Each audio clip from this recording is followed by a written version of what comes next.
अस्सलाम वालेकुम, मैं हूं वैस मंगलवाला और आप देख रहे हैं वर्ल्ड वाइज, दुनिया को देखने का, जांचने का, परखने का एक अलग जाविया। आज का प्रोग्राम है पाक भारत क्रिकेट स्पेशल। पाकिस्तान और भारत दोनों कुछ ही देर में आमने सामने होंगे। एशिया कप का ये मैच है और इसी हवाले से आज का पूरा प्रोग्राम है। सबसे पहले देखते हैं टॉप स्टोरीज। एशिया कप में पाकिस्तान और भारत टाकरा आज होगा। पाक भारत मैच के लिए दुबई पुलिस ने क्रिकेट शायकीन को वार्निंग जारी कर दी। एशिया कप का मेजबान होने के बावजूद भारतीय क्रिकेट बोर्ड के एहलकार मंजर-ए-आम से गायब। मोहसिन नकवी से हाथ क्यों मिलाया? भारतीय कप्तान सूर्या कुमार यादव पर तनकीद। पाकिस्तान से मैच न खेलो, भारतीयों ने सोशल मीडिया पर ट्रेंड चला दिया। टॉप स्टोरीज आपने देखी नाजरीन। अब बढ़ते हैं ख़बरों की तफसील की तरफ। और आज पाकिस्तान और भारत एशिया कप में आमने सामने होंगे। क्रिकेट की दुनिया के सबसे बड़े हरीफ एक बार फिर क्रिकेट के मैदान में आमने सामने होंगे। और एशिया कप का ये ग्रुप ए का मैच है। दुबई में दोनों टीमें एक दूसरे से टकराएंगी और आज के मैच की जो फातेह साइड है वो सुपर 4 मरहला जो है एशिया कप का, उसमें रज़ाई हासिल कर लेगी। अच्छा, अब अगर पाकिस्तान भारत की क्रिकेट की बात की जाए, हिस्ट्री की बात की जाए, कुछ माजी करीब की बात की जाए, तो 6 महीने के दौरान दोनों टीमें दूसरी मर्तबा आमने सामने आ रही हैं। और इससे कबल पाकिस्तान और भारत चैंपियंस ट्रॉफी के मैच में मद्दे मुकाबिल आए थे। अच्छा, अब अगर कारकर्दगी की बात की जाए तो हमने आज के प्रोग्राम में कारकर्दगी को भी डिस्कस करना है। हमने ज़रा एक्सट्रीमिज़म को भी देखना है कि भारत ने कितना ज़्यादा क्रिकेट को एक्सट्रीमिज़म से जोड़ दिया है, क्रिकेट को सियासत से जोड़ दिया है। और भारत में जो इस मैच के बॉयकॉट की मुहिम चल रही है सोशल मीडिया पर, वो क्या है। सबसे पहले ज़रा कारकर्दगी की बात कर लेते हैं। हालिया कारकर्दगी के लिहाज से दोनों टीमें बड़ी अच्छी फॉर्म में नज़र आ रही हैं। भारत ने एशिया कप में यूएई के ख़िलाफ़ जो है वो बड़ी ज़बरदस्त फ़तह हासिल की और पाकिस्तान ने ओमान के ख़िलाफ़ बहुत ही आला तरीके से फ़तह हासिल की। और पाकिस्तान ने इससे पहले फिर अफ़गानिस्तान और यूएई को भी शिकस्त दी थी, सहमुल की सीरीज़ अपने नाम की थी। तो ये तो दोनों टीमें जो हैं वो अपने एक अच्छे पॉजिटिव मोमेंटम के साथ आमने सामने आएंगी। अच्छा, अब दुबई में चूंकि ये मैच हो रहा है, मौसम गर्म है, 41 डिग्रीज हो जाता है दिन में टेम्परेचर, लेकिन सूरज गुरूब हो जाता है तो फिर उसके बाद जो टेम्परेचर होता है वो 33 डिग्री तक होगा। अच्छा जी, अब ज़रा रिकॉर्ड की बात कर लेते हैं। ये दोनों टीमों का जो रिकॉर्ड है एशिया कप में, दोनों टीमों का जो रिकॉर्ड है वो बड़ा इंटरेस्टिंग है, बड़ा दिलचस्प रिकॉर्ड है। भारत ने अब तक 19 में से 10 मैचों में कामयाबी हासिल की है। एशिया कप में दोनों टीमें जो हैं वो 19 मैचों में आमने सामने आई हैं। भारत 10 मैचेस जीता है जबकि पाकिस्तान जो है वो 6 मैच जीता है। और पाकिस्तान की जो भारत के ख़िलाफ़ एशिया कप में आखिरी फ़तह थी वो आई थी 2022 में। और अगर टी20 फॉर्मेट की बात करें, एशिया कप जो टी20 फॉर्मेट में हुआ है तो उसमें भारत ने 2 मैचेस जीते हैं और पाकिस्तान ने एक बार कामयाबी हासिल की है। लेकिन अगर हम ओवरऑल टी20 क्लैशेस की बात करें, ये दोनों टीमें टी20 में पाकिस्तान और भारत जो है वो 13 मरतबा आमने सामने आए और इन 13 मुकाबलों में भारत का पलड़ा भारी रहा है। भारत ने 13 मैचेस में से 9 मैचेस में कामयाबी हासिल की, जबकि पाकिस्तान जो है वो 3 मैच जीता और 1 मैच जो है वो बराबर रहा था। अच्छा जी, अब ये जो मैच का मामला है इसमें ज़रा ये हाई वोल्टेज मैच हमेशा होता है पाकिस्तान भारत का, लेकिन पाकिस्तान भारत जो है वो अभी कुछ अर्सा पहले हमने देखा कि एक जंगी मार्का था दोनों मुल्कों के दरमियान। पाकिस्तान ने 6-0 से फतह हासिल की थी, 6 जहाज़ पाकिस्तान ने भारत के गिरा दिए थे। तो इस वजह से भारतीय जो है वो थोड़े ज़्यादा गुस्से में हैं और इसी वजह से बॉयकॉट की भी मुहिम चलाई हुई है उन्होंने। और इसीलिए दुबई पुलिस ने सख्त वार्निंग जारी कर दी है और दुबई पुलिस के जो हुक्काम हैं उन्होंने वाजे कर दिया है कि स्टेडियम में किसी किस्म का तशद्दुद या बदज़बानी या नस्ल परस्ताना जो रवैया है वो हरगिज़ बर्दाश्त नहीं किया जाएगा। और दुबई पुलिस के जो इवेंट सिक्योरिटी कमेटी के जो चेयरमैन हैं मेजर जनरल सैफ मुहेर अल मजरूई, उनके मुताबिक तशद्दुद या बदज़बानी करने वालों को 1 से 3 महीने कैद और 10 से 30 हज़ार दिरहम जुर्माने का सामना करना पड़ेगा, जो कि अगर हम पाकिस्तानी करेंसी में कन्वर्ट करें तो तकरीबन बनता है 7.5 लाख से 23 लाख रुपए का जुर्माना। और दुबई पुलिस ने बड़ा मशवरा दिया है कि लोगों को कि वो खेल के दौरान मस्बत रवैया अपनाएं, महज़्ज़ब रवैया अपनाएं, और उन्होंने कहा है कि अगर किसी ने कोई खिलाफ वर्जी की कानून की तो उसके खिलाफ फ़ौरी कार्रवाई की जाएगी, ताकि स्टेडियम का जो माहौल है वो ख़राब ना हो और शायकीन जो हैं वो बहिफ़ाज़त रहें। अच्छा जी, अब बात करते हैं कुछ कंट्रोवर्सीज़ की। जैसे मैं बता रहा था आपको कि भारत जो है वो ऑफ़िशियली इस मैच से भागना चाह रहा है, लेकिन उसके पास कोई चारा नहीं है। इस पर हम डिटेल में बात करेंगे, लेकिन ये कि जो बेसिक चीज़ जो सामने नज़र आई है वो ये है कि एशिया कप का मेज़बान होने के बावजूद भारतीय क्रिकेट बोर्ड के जो एहलकार हैं वो मंज़र आम से गायब है, और भारतीय बोर्ड ने पाकिस्तान के ख़िलाफ़ मैच के बॉयकॉट की मुहिम की वजह से पाक भारत मैच में किसी भी आला ओहदेदार को दुबई भेजने का फ़ैसला नहीं किया, और बीसीसीआई के जो ज़्यादातर ऑफिशियल्स हैं वो मैच से ख़ुद को दूर रख रहे हैं, क्योंकि उन्हें पता है कि पब्लिक का बड़ा बैकलैश आएगा। अच्छा, अब भारतीय मीडिया पर बोर्ड के ओहदेदारों की मैच में नज़र ना आने की पॉलिसी को खामोश बॉयकॉट कहा जा रहा है। ये एक साइलेंट बॉयकॉट है जो कि उनकी तरफ से किया जा रहा है। अच्छा, अब अगर हम आपको भारत के लोगों की बताएं ज़रा सिचुएशन, तो एक तो सोशल मीडिया पर कैंपेन हो रही है, और एक मामला अदालत में भी पहुंचा था। भारतीय सुप्रीम कोर्ट में एक दरख्वास्त दायर की गई थी कि इस मैच पर पाबंदी लगाई जाए। ये जो मैच हो रहा है पाकिस्तान और भारत का, एशिया कप का मैच, उस पर पाबंदी लगाई जाए और उसको गैर आइनी करार दिया जाए, और उस पर भारतीय सुप्रीम कोर्ट ने मैच रुकवाने की जो दरख्वास्त थी उसकी फ़ौरी समाअत की इस्तदा जो है वो मुस्तरद कर दी, और अदालत ने कहा कि जी इसमें हंगामी नौयत का कोई मामला नहीं है और इस वक्त कुछ नहीं हो सकता है, मैच होना चाहिए। और उन्होंने कहा कि जी एक मैच है और इसको मैच ही रहने दें। तो ये एक सेंसिबल बात की सुप्रीम कोर्ट ने भारत के। अच्छा, लेकिन जो भारत के जो कप्तान हैं सूर्या कुमार यादव, उनको उनके पीछे पड़ गई है भारत की पब्लिक, क्योंकि उन्होंने हाथ मिलाया था मोहसिन नकवी से। अब मोहसिन नकवी जो हैं वो एशियन क्रिकेट काउंसिल के सदर भी हैं, पीसीबी के चेयरमैन भी हैं, और पाकिस्तान के वज़ीर दाखिला भी हैं, और ये ट्रॉफ़ी की जो रोनुमाई की तकरीब थी एशिया कप की, उसमें सूर्या कुमार यादव ने मोहसिन नकवी से हाथ मिलाया, और उसके बाद उन पर सख्त तनकीद हो रही है पूरे भारतीय अवाम की तरफ से, भारतीय मीडिया की तरफ से। उन्होंने जो है वो, मीडिया ने बड़ी हेडलाइंस लगाई, फिर सोशल मीडिया पर सार्फिन जो हैं वो उनको बड़ी तनकीद का निशाना बना रहे हैं। कोई लिख रहा है कि जी ये इंतहाई शर्मिंदगी की बात है, कोई लिख रहा है कि इनको अपना चेहरा शीशे में या आईने में किस तरह देखते हैं ये लोग। बहुत सारे भारतीय शायकीन जो हैं वो बॉयकॉट करते हुए नज़र आ रहे हैं मैच का। ट्विटर पर उन्होंने, भारतीयों ने एक ट्रेंड चलाया हुआ है, नो क्रिकेट विद टेरर, और जो उनके जो मीडिया के जो लोग हैं, जो भारत के जो मीडिया के लोग हैं, अर्नब गोस्वामी वगैरह, जो आपको पता है कि बिल्कुल ही एक तरीके से हिस्ट्रियाई कैफियत का शिकार होते हैं और बिल्कुल पागल कैफियत में आ जाते हैं वो लोग। जी, ये है जी सूरत हाल इस मैच के हवाले से भारत में और पाकिस्तान में। जो है वो सेलिब्रिटीज़ क्या कह रहे हैं, आइए ज़रा ये भी देख लेते हैं। वैसे जब भी इंडिया और पाकिस्तान का मैच होता है ना, तो बस ऐसा है कि जैसे लगता है कि जंग को खेल और खेल को जंग समझते हैं। लेकिन हमें अपनी टीम से बहुत सी उम्मीदें हैं, क्योंकि हमारे बहुत अच्छे खिलाड़ी हैं, उनके भी और हमारे भी हैं। लेकिन ऐसा रश होगा, कमाल होगा, इंशाअल्लाह ताला पाकिस्तान जीतेगा। Wish you all the best. Cup लेके आना है भाई। दिल थोड़ा सा धड़का हुआ है, मेरा नहीं, पूरे पाकिस्तानियों का, क्योंकि पीछे जो हमारी रेपुटेशन थी जो वो अच्छी नहीं थी। हमने अच्छा खेला भी नहीं था, मैच भी हारे हैं, मगर फिर भी हर दफ़ा उम्मीद रहती है पाकिस्तान अपना मजबूत जो साइड है वो दिखाएगी और इंडिया के ऊपर हावी रहेगी।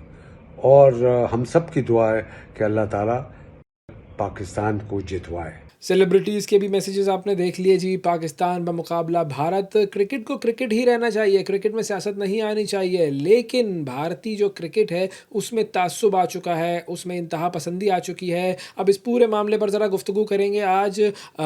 भारत की जो टीम है उसका हम एक एनालिसिस कर लेंगे, पाकिस्तान की टीम का एनालिसिस कर लेंगे, और जो एक्सट्रीमिज़म वहाँ पर बढ़ रहा है क्रिकेट में उस पर हम बात करेंगे। सबसे पहले इस वक्त हमारे साथ मौजूद हैं मिर्ज़ा इकबाल बेग साहब, सीनियर स्पोर्ट्स जर्नलिस्ट हैं और क्रिकेट इंसाइक्लोपीडिया हैं, उनसे बात करते हैं। अस्सलाम वालेकुम इकबाल साहब। वालेकुम अस्सलाम ओवैस। इकबाल साहब बहुत शुक्रिया सर आपका प्रोग्राम के लिए आपने वक़्त निकाला। अब मैं चाहूँगा थोड़ा-सा इसी हवाले से पहले आपसे बात कर लूँ कि आपने तो चूँकि काफ़ी अरसा इस दश्त की सयाही में लगाया है और क्रिकेट को भी क्रिकेटर्स को भी आप बड़े अच्छे तरीके से इन एंड आउट जानते हैं। तो ये जो भारत की जो क्रिकेट है उसमें एक्सट्रीमिज़्म जो है वो कब से आ गया? हम देख रहे हैं कि बहुत ज़्यादा एक्सट्रीमिस्ट होते जा रहे हैं भारत के लोग भी और भारतीय क्रिकेटर भी ख़ास तौर पर। ये कैसे आ गया? कब से आ गया?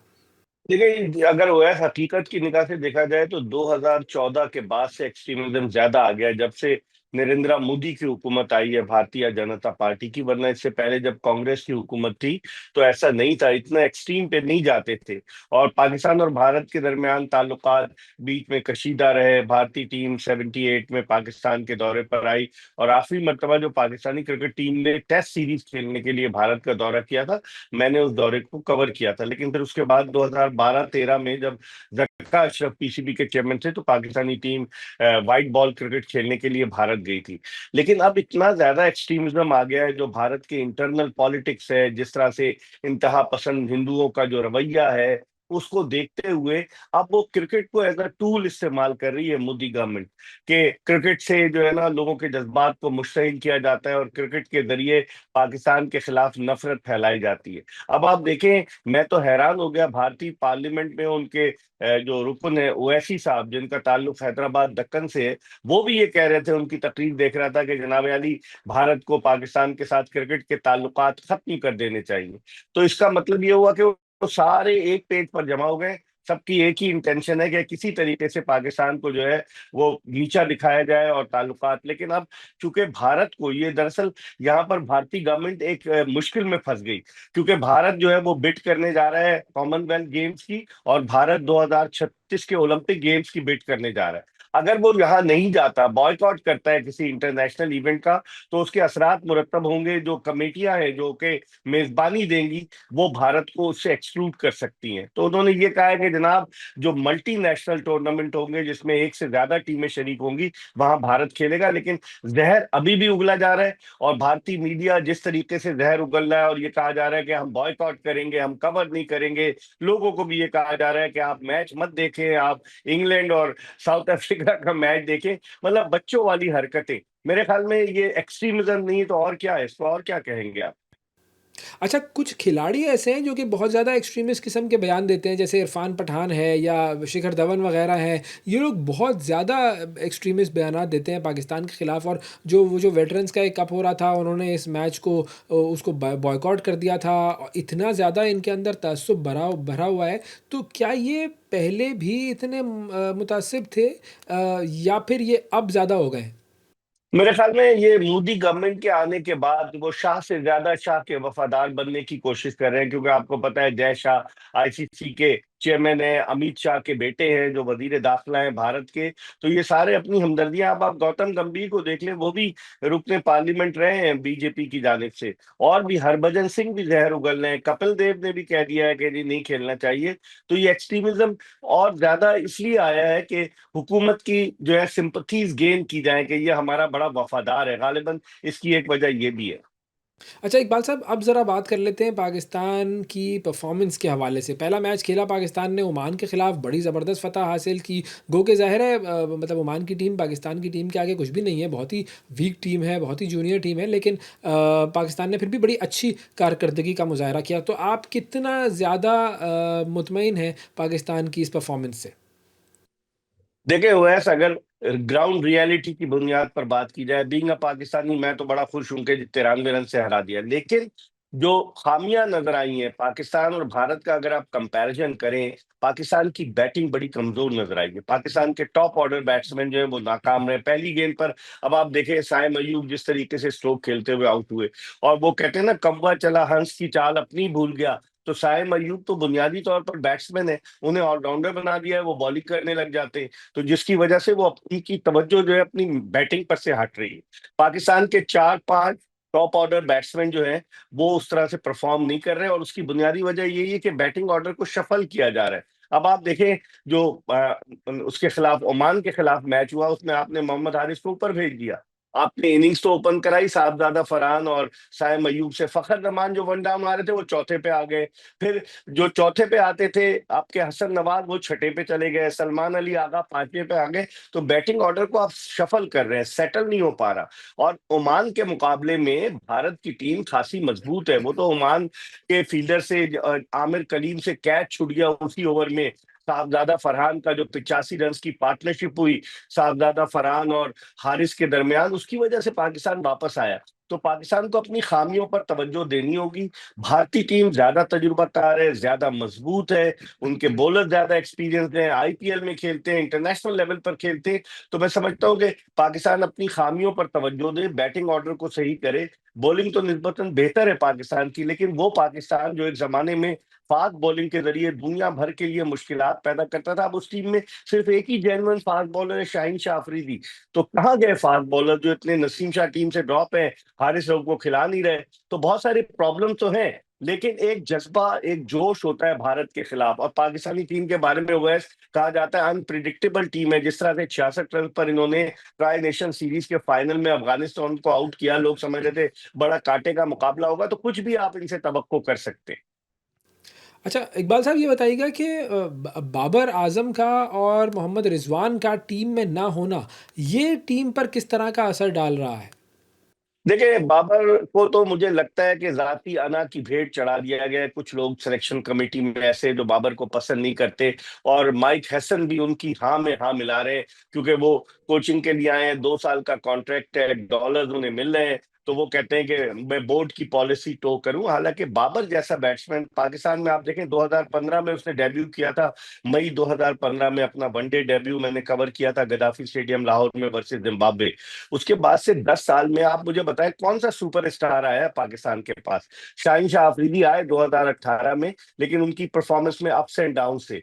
तो बाबर के साथ ज्यादती कर रहे हैं, एक तजुर्बाकार बैट्समैन की आपको जरूरत है। लेकिन जो माइक हैसन का फार्मूला है कि मार धाड़ करो, लगता है कि इंटेंट उन्होंने ये कह दी कि अग्रेसिव इंटेंट हो, तो अग्रेसिव इंटेंट अच्छी बॉलिंग के खिलाफ फल जाएगी।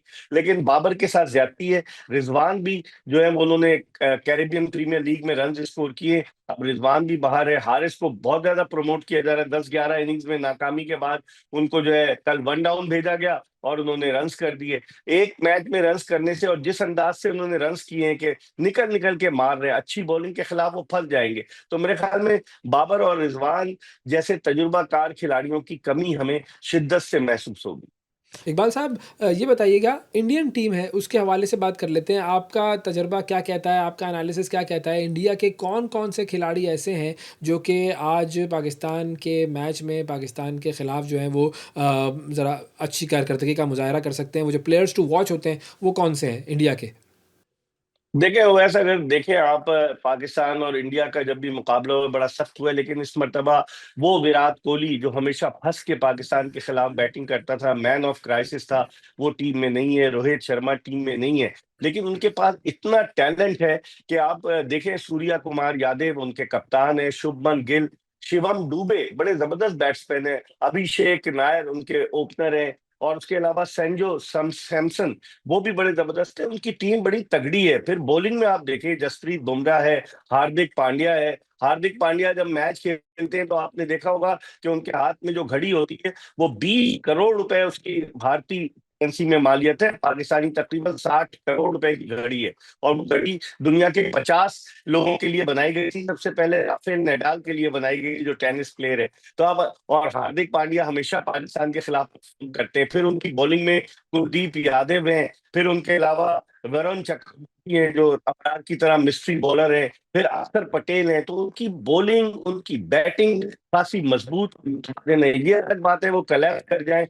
शाहीन शाह अफरीदी का मैं देख रहा था रिकॉर्ड कि अपने पहले ही ओवर में वो विकेट लिए हैं उन्होंने, लेकिन अब भारत के खिलाफ क्या करते हैं देखना होगा। इसी मैदान पर आपको याद होगा वैस कि चैंपियंस ट्रॉफी में भारत ने पाकिस्तान को हराया था, जहां रोहित शर्मा और विराट कोहली मौजूद थे। ना अब उस टीम के श्रेयस अय्यर इस टीम में, ना विराट कोहली है, ना रोहित शर्मा है, लेकिन फिर भी एक यंग टीम है, एनर्जेटिक टीम है, टफ टाइम देगी। ऑन पेपर मजबूत नजर आती है। आप देखें इस वक्त T20 की वर्ल्ड रैंकिंग में भारत नंबर 1 है। तो उसको देखते हुए मुझे लग का पल्ला भारी है, लेकिन पाकिस्तान के बारे में कहा जाता है अनप्रिडिक्टेबल टीम है, कभी हंसाती है तो कभी रुलाती है, तो कुछ पता नहीं है पाकिस्तान क्या कर जाए।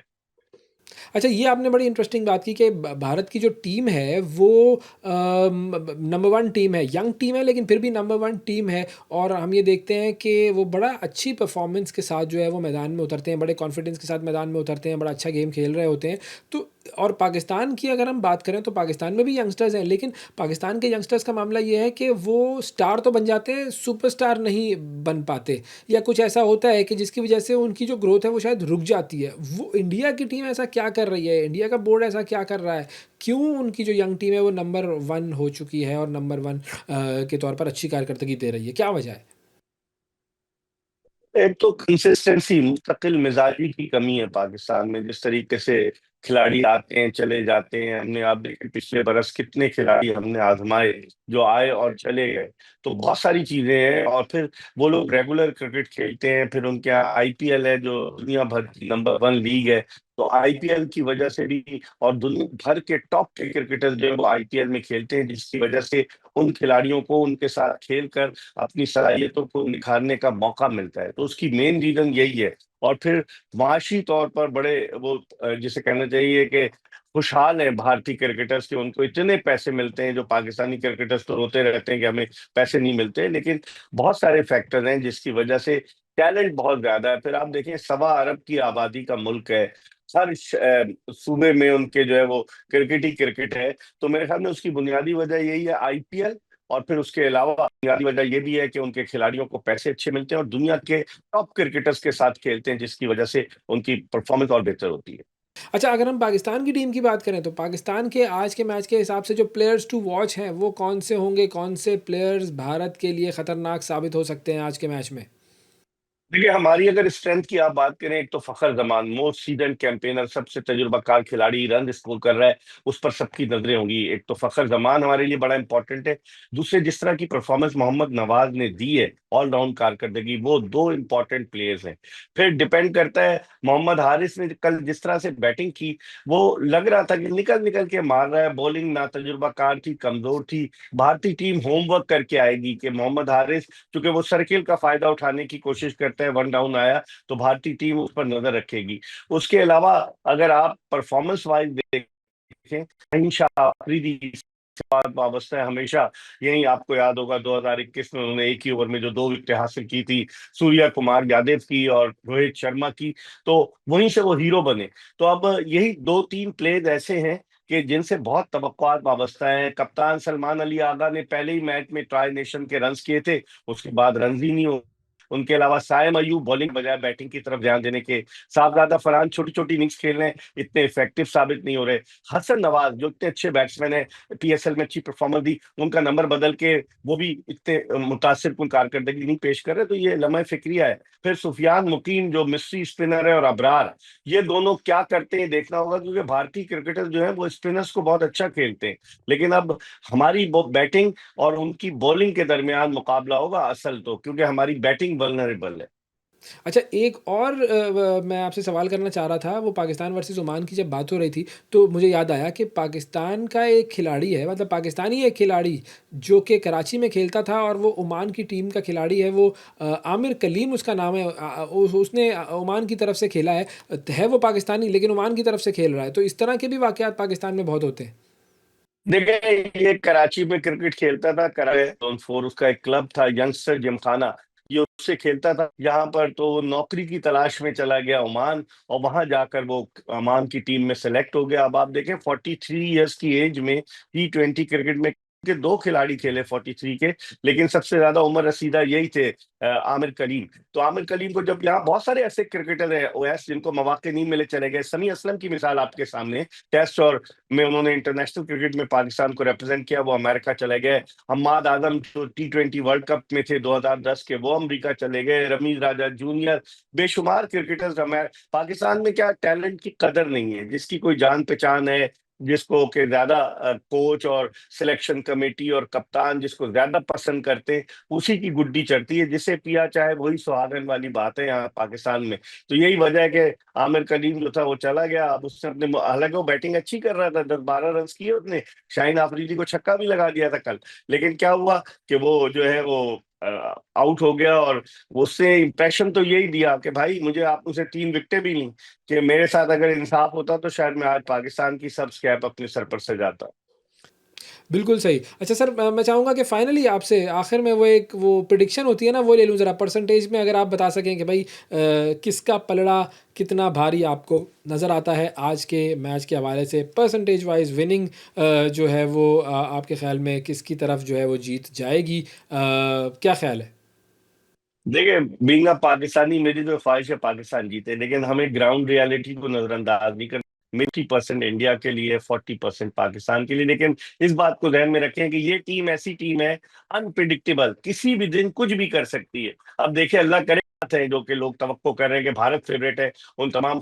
बहुत शुक्रिया अदा करेंगे, मिर्ज़ा इकबाल बेग साहब हमारे साथ मौजूद थे, क्रिकेट इंसाइक्लोपीडिया, और बात हो रही थी उनसे पाकिस्तान भारत मैच के हवाले से, और भारत में जो क्रिकेट का एक्सट्रीमिज़म है उसके हवाले से भी। वर्ल्ड वाइज का ये स्पेशल एपिसोड पाकिस्तान बमुकाबला भारत क्रिकेट मैच के हवाले से है। और अब ज़रा बात करते हैं कि मोदी राज में भारत में जो फ्रीडम ऑफ एक्सप्रेशन है या जो आज़ादी इजहार है वो एक जुर्म बन गया है, एक गुनाह बन गया है, और अल जज़ीरा ने एक मुकम्मल रिपोर्ट इसके हवाले से शाया की है, और इस पर हम ज़रा बात कर लेंगे थोड़ी सी। और चूँकि पाकिस्तान इंडिया का जो मैच का सेंटिमेंट है वो भी बहुत ज़्यादा हाई है, और सोशल मीडिया पर इस मैच के बॉयकॉट की मुहिम चल रही है भारत के लोगों की तरफ से। भारत के जो वो लोग जिनको मैं कहूँगा कि बहुत सारे, ज़ाहिर है भारत में अच्छे लोग भी हैं, वो चाहते हैं कि क्रिकेट हो, क्रिकेट में सियासत ना हो और अच्छे ताल्लुकात हों पाकिस्तान से, लेकिन बहुत सारे एक्सट्रीमिस्ट भी हैं जो कि मोदी की जो फ़िलॉसफ़ी है उसके मानने वाले हैं, या जो हिंदुत्व की जो एक्सट्रीमिस्ट फ़िलॉसफ़ी है उसके मानने वाले हैं। वो क्रिकेट को भी ख़राब कर रहे हैं, भारत को भी ख़राब कर रहे हैं।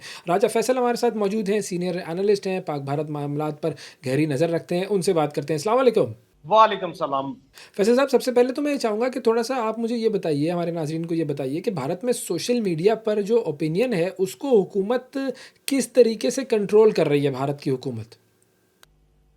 देखिए, भारत शुरू से ही, ऑफ कोर्स, जब हम मोदी जी की हुकूमत देखते हैं 2014 से ही हमें एक टेंडेंसी नजर आई कि पहले तो उन्होंने जो मेन स्ट्रीम मीडिया है उसको कंट्रोल किया, और ऑफ कोर्स अब तो हर तरफ जितना भी जो मेन स्ट्रीम मीडिया है उसमें जितने भी मालिकान हैं वो किसी ना किसी तरीके से बीजेपी और आरएसएस आइडियोलॉजी के साथ मुंसलिक हैं, जिसके तनाजुर में कि वो किसी भी तरीके से कोई भी आवाज जो कि मोदी जी के खिलाफ उठती हुई नजर आए उसको उसका कला कुमा करते हैं। लेकिन जो हमें जब नजर आता है कि सोशल मीडिया एक अहमियत पकड़ गया, खुसूसन जो जदीद दौर है उसमें ऐसी एप्स मौजूद है जिसमें कि किसी ना किसी तरीके से ऑफकोर्स चीज बहुत जल्दी वायरल होती है और मैसेज बहुत जल्दी जाता है। तो इस सारे तनाजुर में हमें ये देखने को मिला कि बड़े पैमाने पे वो लोग कि जिनकी आवाज किसी ना किसी तरीके से इंडियन भारतीय मुआशरे में अहमियत की हामिल थी, उसको ब्लॉक किया गया। अब मैं खुद भी अगर देखूं तो मैं भी इंडिया में, मेरा ट्विटर और मेरा फेसबुक सब कुछ बैंड है। उसकी वजह यह है कि मैं भी उन आवाजों में से था जो कि मोदी जी को आड़े हाथों लिया करता था, एंड मैं क्योंकि इंडियन मीडिया पे अपीयर होता था तो इस वजह से मेरे इंडियन फॉलोअर्स बहुत ज्यादा थे। तो उस तनाजुर में मेरे जैसे बंदे को भी अपने मुल्क में उन्होंने बैन किया, और अपने मुल्क के बहुत से ऐसे सहाफी हैं जो कि किसी न किसी तरीके से मोदी जी को आईना दिखाते थे और वो मोदी जी बुरा मना जाते थे। और इस तनाजुर में ऑफ कोर्स हमें उनके भी जो सोशल मीडिया अकाउंट्स हैं उनको भी बैन हुआ हुआ हमें नजर आता है। अच्छा, अब तक कौन-कौन से लोग, या यूँ कहिए कि कौन-कौन से प्लेटफ़ॉर्म्स जो हैं वो इस सेंसरशिप का निशाना बने हैं जो गवर्नमेंट की तरफ से की जा रही है? देखिए, बहुत से ऐसे लोग हैं जिनको के निशाना बनाया गया। सबसे बड़ी जो ऑफ कोर्स आवाज आजकल वहां से नजर आती है वो मोहम्मद जुबैर की है। मोहम्मद जुबैर जो हैं वो जाने जाते हैं अपने एक फोरम के जरिए से, जो कि फेक न्यूज जो वहां पे प्रमोट की जाती थी उसको वो बस्ट किया करते थे। और साथ में ये है कि हर वो प्रोपेगेंडा जो कि उनकी गवर्नमेंट किया करती थी उसको वो बस्ट किया करते थे। ये ऑफ कोर्स इंडियन ही हैं, इंडियन सहाफी हैं। इनको ना सिर्फ इनका वो जो न्यूज पोर्टल था वो भी बैन किया गया, बल्कि इनके सोशल मीडिया अकाउंट्स जो हैं उनके ऊपर भी कदगन लगाई गई। कुछ पार्शली बैंड है, कुछ फुली बैंड है। अगर बात की जाए राना अयूब की, राना अयूब एक और जर्नलिस्ट हैं जो कि उसी दिन बैन हुई थी जिस दिन के मुझे भी बैन किया गया। हम दोनों एक ही रोज बैन हुए थे, and I am talking about 2022 और तब से ही ये बैन चले आ रहे हैं।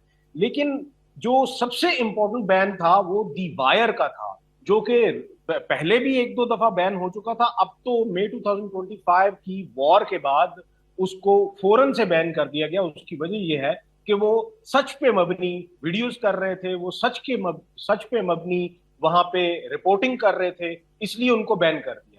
अच्छा, अगर हम कुछ नंबर्स की बात कर लें या स्टैटिस्टिक्स की बात करें, तो स्टैटिस्टिक्स क्या कहते हैं कि सोशल मीडिया कंटेंट के जो टेक डाउन ऑर्डर्स होते हैं कि जी ये कंटेंट हमें पसंद नहीं आ रहा, इसको आप उतार दें, जो गवर्नमेंट जो है वो उतार देती है कंटेंट टेक डाउन ऑर्डर्स के ज़रिए, तो टेक डाउन ऑर्डर्स में कितना इजाफा हुआ है? देखिए, अगर 2014 से शुरू किया जाए तो अमूमन शुरू में तो सोशल मीडिया को इतनी ज्यादा इंपॉर्टेंस नहीं दी गई थी। लेकिन जब हम बात करते हैं प्रीवियस जो दौर था मोदी जी का, उसमें मोदी जी को बड़े आड़े हाथों लिया गया। खुसूसन जब राहुल गांधी हमें रोड पे वो भारत यात्रा करते हुए नजर आए, तो उस यात्रा के दौरान ऑफकोर्स जो सोशल मीडिया कैंपेन्स थी वो इतनी स्ट्रांग थी कि उसके बाद इनको ये एहसास हुआ कि गालिबन सोशल मीडिया इस मौजूदा दौर में ज्यादा अहमियत का हामिल है, ना कि मेन स्ट्रीम मीडिया। तो इसीलिए हमें नजर आया कि उस दौर में सबसे ज्यादा कदगन लगाएगी। इसी तनाजुर में जो CAA के तनाजुर में जो प्रोटेस्ट होते रहे, उसके दौरान भी हमें बहुत बड़े पैमाने पे इसके ऊपर कदगन लगती हुई नजर आई। फिर फार्मर्स प्रोटेस्ट जो हुए थे उसमें भी नजर आई। और अब मई 2025 की जो वॉर हुई, उसके बाद जिसने वो वीडियोस जो लगा रहे थे उधर से कि मिसाइल्स पड़ रहे हैं, और फिर वो लोग जिन्होंने के राफेल के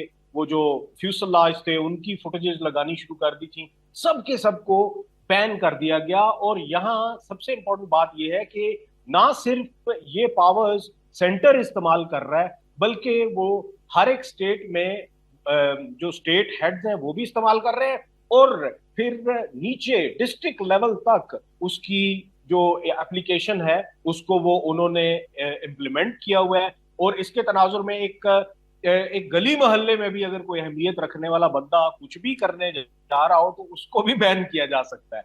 अच्छा, अब जो सोशल मीडिया पर पाकिस्तान इंडिया के क्रिकेट मैच के हवाले से चल रही है जो बॉयकॉट मुहिम, तो उसके हवाले से मुझे बताएं कि जी सोशल मीडिया पर क्या सेंटिमेंट चल रहा है?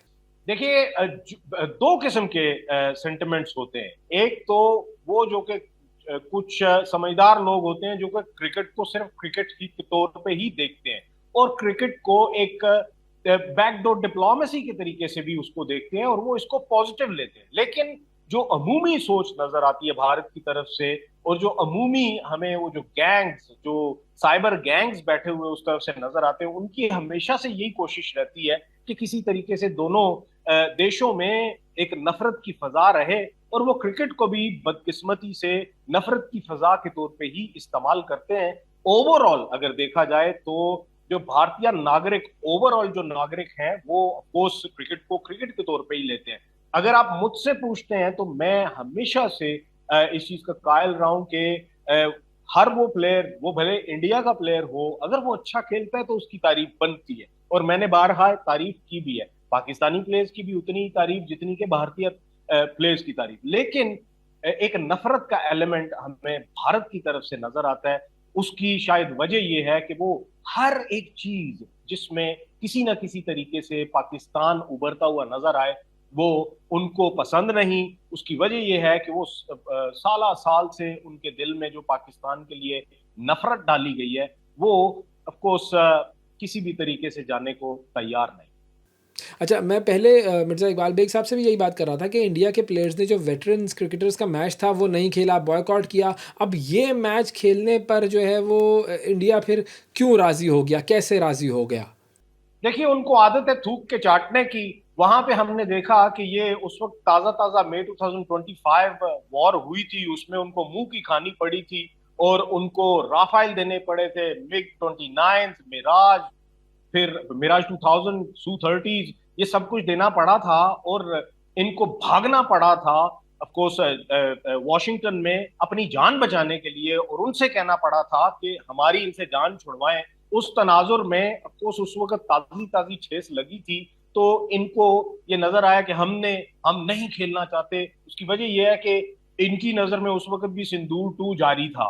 सिंदूर 1 पहले उसमें इन्होंने हमसे मार खा ली थी, तो ये अपनी तरफ से एक सिंदूर 2 लेके जारी किया हुआ था इन्होंने। और ऑफ कोर्स यूपी का इलेक्शन, बिहार का इलेक्शन, तो वो फिर उस तनाजुर में ऑफ कोर्स बीजेपी ने ये इंश्योर करना होता है कि एक नफरत की फजा रहे, उस नफरत की फजा से ही उनको वोट मिल सकता है। अदरवाइज अगर देखा जाए तो कोई पुण्य के काम तो ऐसे किए नहीं मोदी जी ने कि वो किसी से डोर टू डोर जाके वोट मांग सकते हैं। अच्छा, कुछ प्लेयर्स ऐसे हैं जो कि हमेशा पाकिस्तान के ख़िलाफ़ बात करते हैं, जैसे इरफान पठान ख़ास तौर पर मैं बात करूँगा उसकी। वो हमेशा पाकिस्तान का मुखालिफ रहा है और अब जो है वो मतलब वो इस मैच की कमेंट्री करना चाह रहा था। पहले जो है वो मैच का बॉयकॉट की मुहिम चलाई हुई थी उसने और वेटरन्स वाला मैच बॉयकॉट किया उसने, और फिर कहते हैं कि जी चूँकि मतलब पैसा ज़्यादा आ गया तो अब आप कहते हैं कि जी मैं इस मैच की कमेंट्री करूँगा पाकिस्तान इंडिया के एशिया कप मैच की। ऐसा क्यों है?